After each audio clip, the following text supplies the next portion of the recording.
విషయమైన వ్యవసాయ నల్ల చట్టాలైనా ఆ రోజు మేము ఒప్పుకోలేదు. నేను రాష్ట్ర ప్రభుత్వానికి విజ్ఞప్తి చేస్తా ఉన్నాను, మీరు కూడా దయచేసి వ్యతిరేకిస్తారని ఆశిస్తా ఉన్నాం.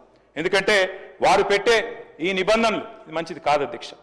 అధ్యక్ష, మేము బలంగా నమ్మేది ధర్మంతో కూడిన రాజకీయాలు చేయాలి తప్ప రాజకీయాల్లోకి ధర్మాన్ని లాగకూడదు అధ్యక్ష. పెద్దలు కేసీఆర్ గారు ఆయన ముఖ్యమంత్రిగా ఉన్నప్పుడు బహుశా ఆయన చేసినన్ని యాగాలు ఎవరు కూడా చేస్తున్నారు అధ్యక్ష, ఒక ముఖ్యమంత్రి పదవిలో ఉన్నవాళ్ళు. మరి పాదం నుంచి శిఖరం వరకు కృష్ణశిలలతో నిర్మించిన అపురూపమైన దేవాలయం, 1000 ఏళ్ల వైభవం యాదగిరి లక్ష్మీ నరసింహస్వామి గారి దేవాలయం అధ్యక్ష. మరి దేశం కోసం ధర్మం కోసం అని రోజు చెప్పేటోళ్ళు అధ్యక్ష, మా వేములవాడ రాజన్న గుడికి రూపాయి తెచ్చిండ్రా అధ్యక్ష? మా ధర్మపురి లక్ష్మీ నరసింహస్వామి గారి ఆలయానికి రూపాయి ఇచ్చిండ్రా? భద్రాద్రి రాములవారి ఆలయానికి ఒక 1/2 పైసా ఇచ్చిండ్రా? లేదా జోగులాంబ అమ్మవారికి 1 పైస ఇచ్చిండ్రా? కొండగట్ట అంజన్న ఆలయానికి 1 రూపాయి వచ్చిందా అధ్యక్ష? బాసర సరస్వతి ఆలయానికి 1 రూపాయి తెచ్చిండ్రా? కురుమూర్తి ఆలయానికి 1 పైసా ఇచ్చిండ్రా?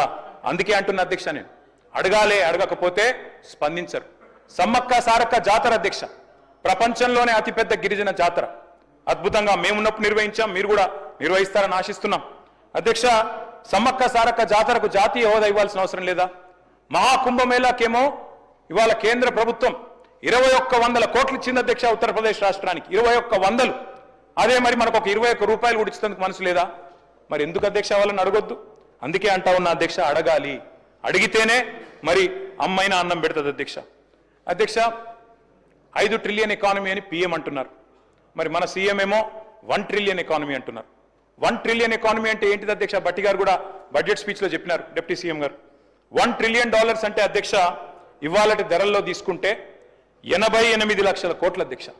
ఇవాళ మన అసెంబ్లీ అంటున్నా, మన్నించాలి, మన రాష్ట్రం యొక్క జిఎస్డిపి సైజ్ చూసుకుంటే మనం ప్రస్తుతం 16 లక్షల కోట్ల కాడున్నాం. గ్రోత్ రేట్ చెప్పారు, జిఎస్డిపి గ్రోత్ రేట్ 10.1% అని చెప్పారు బడ్జెట్ స్పీచ్లో. మరి అదే రేటు ఉంటుంది అనుకుంటే అధ్యక్ష, మరి ప్రస్తుత ధరల ప్రకారం అయితే 17 ఏళ్ళు, కానీ స్థిర ధరల ప్రకారం అయితే 35 ఏళ్ళు పడుతుంది అధ్యక్ష. కానీ భట్టి గారు చెప్పినప్పుడేమో 2030 కల్లా దీన్ని సాధిస్తాం 1 ట్రిలియన్ ఎకానమీ అన్నారు. ఎట్లా సాధిస్తారో దయచేసి ఆ సీక్రెట్ మాకు కూడా చెప్పాలని చెప్పి కూడా నేను వారిని కోరుతా ఉన్నా అధ్యక్ష. అధ్యక్ష, అటు కేంద్ర సర్కారు ఇటు రాష్ట్ర సర్కారు అధ్యక్ష, ఇద్దరు కూడా నినాదాలు ఘనం అధ్యక్ష, విధానాలు మాత్రం శూన్యం. కొటేషన్లు అధ్యక్ష, బడ్జెట్ స్పీచ్లో అక్కడ ఇక్కడ కొటేషన్లు పుష్కలం, అలొకేషన్లు మాత్రం నిష్ఫలం అధ్యక్ష. ఇక మన దగ్గర చెప్తారు అధ్యక్ష, బడే బాయ్తో మాషాల్లా అంటే ఛోటే బాయ్ సుబాన్ అల్లా అన్నట్టుంది అధ్యక్ష మన పరిస్థితి ఈరోజు. 2 బడ్జెట్లు చూస్తే పిఎం ఏమో 2 కోట్ల ఉద్యోగాలు అన్నారు, సీఎం ఏమో 2 లక్షల ఉద్యోగాలు అన్నారు. ఇద్దరు ఇయ్యలే అధ్యక్ష. అధ్యక్ష, పిఎం ఏమో 2022 నాటికి అందరికి ఇల్లు ఇస్తానన్నాడు అధ్యక్ష. సీఎం ఏమో పోయిన బడ్జెట్లో చెప్పింది అధ్యక్ష, జూన్లో 4.5 లక్షల ఇండ్లు ఇస్తామన్నారు అధ్యక్ష. అందులో మా దళిత సోదరులకు గిరిజన సోదరులకు 5 లక్షలు కాదు 6 లక్షలు ఇస్తామన్నారు అధ్యక్ష. మళ్ళీ సంవత్సరం తర్వాత కూడా మెచ్చుకోవాలంటే ఏంది అధ్యక్ష, అదే స్పీచ్ మళ్ళీ చెప్పిండ్రు. 4.5 లక్షల ఇండ్లు అన్నది మళ్ళీ చెప్పిండ్రు, మళ్ళీ అదే మాట చెప్పిండ్రు. ఇంకా ఈసారి ఎస్సీ ఎస్టీలకు 1 లక్ష తగ్గించి చెప్పిండ్రు. నేను డిప్యూటీ సీఎం గారిని కోరుతా ఉన్నా అధ్యక్ష, 1 లక్ష ఏదైతే తగ్గించారో దయచేసి నేను డిప్యూటీ సీఎం గారిని అడుగుతా ఉన్నా, మీరు పెద్దలు మల్లికార్జున్ ఖార్గే గారిని ఇక్కడికి ఆహ్వానించి చేవెళ్ల ఎస్సీ ఎస్టీ డిక్లరేషన్లో భాగంగా మీరు చెప్పిందే అది, ఎస్సీ ఎస్టీలకు గృహ నిర్మాణానికి ఇందిరమ్మ ఇంటికి 1 లక్ష ఎక్కువ ఇస్తామని చెప్పారు. దయచేసి రీఅప్రోప్రియేట్ చేయండి, ఖచ్చితంగా 6 లక్షలు అని మీరు ఇచ్చిన మాటను నిలబెట్టుకోవాలని చెప్పి మా పార్టీ తరఫున అడుగుతా ఉన్నా అధ్యక్ష. అధ్యక్ష, పిఎం వైబ్రెంట్ గుజరాత్ అన్నారు, సీఎం రైజింగ్ తెలంగాణ అంటున్నారు. పిఎం 125 లక్షల కోట్ల అప్పు చేసిండ్రు, సీఎం 1,58,000 కోట్ల అప్పు సంవత్సరంలో మాత్రం చేసిరు అధ్యక్ష. అధ్యక్ష, పిఎం ప్రతి ఖాతాలో 15 లక్షలు అన్నారు, సీఎం ఏమో ప్రతి ఖాతాలో 15,000 అన్నారు రైతులకి. ఇద్దరు వేయలే అధ్యక్ష. అధ్యక్ష, ఈస్ట్మన్ కలర్ లో సినిమా మాత్రం బాగా చూపెట్టారు అధ్యక్ష, కానీ తెలంగాణ ప్రజలకు అటు కేంద్ర బడ్జెట్తో ఇటు రాష్ట్ర బడ్జెట్తో ఒరిగింది మాత్రం 0 అధ్యక్ష. అధ్యక్ష, కేంద్రంతో సఖ్యత అన్నారు, సత్సంబంధాలు అన్నారు.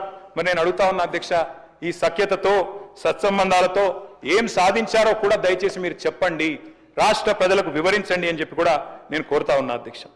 అధ్యక్ష, పెద్దలు చెప్తారు, సత్యం వధ ధర్మం చెర, సత్యన్న వచనం శ్రేయ, సత్యం జ్ఞానం హితం భవేత్. అంటే సత్యమే మాట్లాడాలి, ధర్మాన్ని అనుసరించాలి అని చెప్తారు అధ్యక్ష.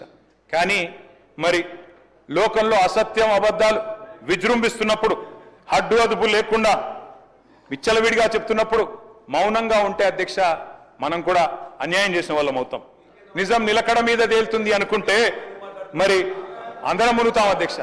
ఇవాళ నిజం నిమ్మలంగా నిద్రలేసే లోపల అబద్ధం అంతరిక్షాన్ని కూడా చుట్టొచ్చే పరిస్థితి అధ్యక్ష. అందుకే అధ్యక్ష అబద్ధాన్ని 100 సార్లు చెప్తున్నప్పుడు నిజాన్ని 1000 సార్లు చెప్పాల్సిన బాధ్యత మా మీద కూడా ఉంటుంది అధ్యక్ష. ఎన్ని రకాల అబద్ధాలు అధ్యక్ష, ఎన్ని రకాల అసత్య ప్రచారాలు చేశారు అధ్యక్ష, ఒక్కసారి గుర్తు చేసుకోండి అధ్యక్ష. మేము ఆనాడు ప్రభుత్వం నుంచి దిగిపోయిన తర్వాత మొదటి వారంలో అధ్యక్ష పేపర్లో వార్తలు ఏదో ల్యాండ్ క్రూజర్లు కొన్నారు, విజయవాడలో దాచిపెట్టారు. ఇవాళ ఎవరు వాడుతున్నారు సార్ అవి ల్యాండ్ క్రూజర్లని? ఎక్కడ పోయినాయి సార్ అవన్నీ? దాచిపెట్టారట. ప్రభుత్వం కొంటే కూడా గట్ల బదనాం చేయొచ్చా సార్ అధ్యక్ష? ప్రగతి భవన్ లో 100 రూములు.